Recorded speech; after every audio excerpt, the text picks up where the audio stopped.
equals their net. So everyone, 262,000 times 0.9325. 244,315.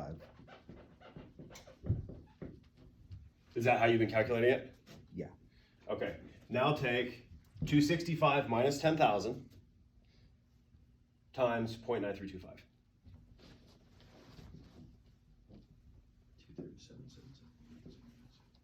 237. 237, 787, 50. Which one's higher? Top one. I don't know. Right. So now we have one with good down payment, no bullshit closing costs. So in the 262, their offer is actually 256, but they will escalate to this if they are the highest or not the highest. Which one? Which one is it? Justin, Gina. Oh, I fucking hate that guy. Justin or Jacob? Justin. I hate them all. Did you put in net seller? Where's the escalation clause at? Is it in the contract? Yeah, it's in the addition. I think. Keep going down. No, it's only 11 pages, not part of it. Yeah, it has Scroll to be down. additional provisions then.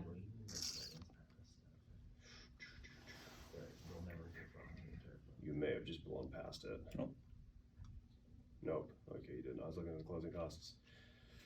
Additional provisions. Here it is. In the event another offer is above 256, this offer to be Yeah, you can hang it. 2,500 higher than said offer not to exceed. Yeah. So you utilize the escalation clause. Now they didn't put this in there, but then you would redact the first page and send it to them that shows we have an offer on this house above 256, right? Which is 265. Now if they were smart, they would go highest net offer, which would be 265 minus the 10, 255. But they didn't do net. They said offer. So you show them page 1. You do not show them the entire contract. You show them page 1, right? You never give them more because they see the whole thing like, well, that's actually not true because that's actually a 255 offer. We're not going to pay. So the easiest thing to do is counter them at 262. So purchase price would be 262. And then show them the first page of the 265 offer. Yeah. Okay. And that's all they get to see because they don't know how to write the contract language properly. So it just costs their client $6,000. It's a $6,000 mistake they made. They don't even know it. Shit matters. It's a lot of money. 6 G's because you know how to fucking type. Right? That's why we have an escalation clause in the drive that we use. Highest net, next highest net offer to seller. Make sense? So you come up with your cost of sales. It's always 0.75 for title and escrow and then the commission, right? So it's 100% minus. That's how I come up with the multiplier, right? 100 minus 7 would be 93, but it's a quarter more. So it's 0.9325. And then you multiply that by the net offer. And then that offer is the amount minus the closing costs. 265 minus 10, the net's 255. Make sense?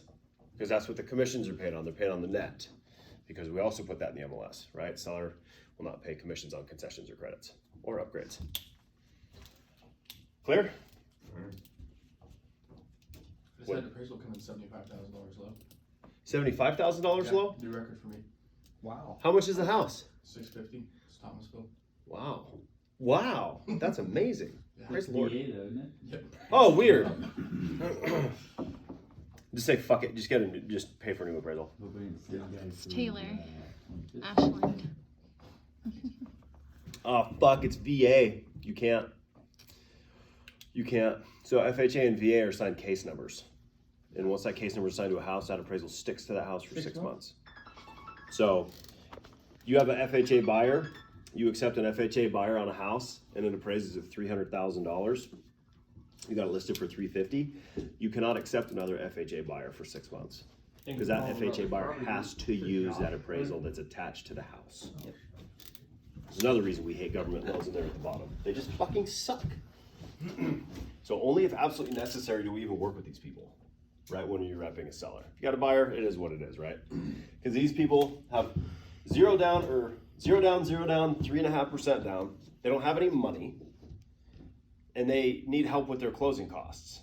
So any issue that comes up is exacerbated because they don't have any money. But if you got a bunch of dough in the bank and the thing needs a new roof, I'm like, whatever, I'll just deal with it, right? But if you scraped up everything you own for a down payment, you're asking for $10,000 in closing costs in the faucet leaks. They're like, dude, I can't fix that. The seller has to fix that. I will never have enough money to fix that. I drive Ubers, okay? No, poor spending habits. All right, end of rant.